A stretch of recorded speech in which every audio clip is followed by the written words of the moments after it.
Pixar a été créé en 1979 sous le nom de Graphics Group, un service de la Lucasfilm, avant d'être acheté par Steve Jobs en 1986. Et débarrassons-nous tout de suite d'une question embarrassante, non, Pixar n'a aucun lien de parenté avec les surgelés Picard.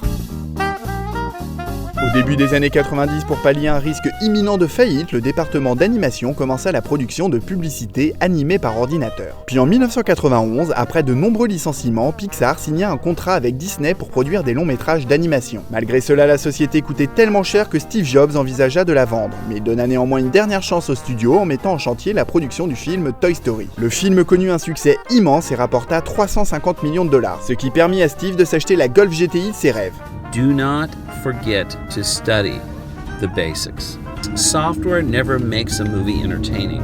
Depuis 1995, le studio a réalisé 13 longs métrages, rapporté plus de 8 milliards de dollars et gagné 22 Oscars. Sachez aussi que Pixar cherche à se diversifier et a pour projet d'aller au-delà de l'animation, avec par exemple un film en prise de vue réelle intitulé 1906 et que le réalisateur de Ratatouille pourrait mettre en scène. Le studio nous propose cette année le voyage d'Arlo qui imagine ce qui se serait passé si les dinosaures n'avaient pas été rayés de la surface de la Terre. Perso, dans ce cas-là, je pense que nous autres humains on se serait fait sévèrement grignoter. Malgré l'ampleur du projet, on retrouve à la réalisation Peter Sohn dont c'est le premier long métrage. Ce n'est pourtant pas un parfait inconnu puisque c'est à lui que l'on doit Passage nuageux diffusé en première partie du film Là-haut. Le voyage d'Arlo sort ce 25 novembre au cinéma et fera la joie des paléontologues révisionnistes de tout poil. Allez, maintenant je vous laisse et je retourne jouer avec mon T-Rex domestique. À la prochaine, bye bye.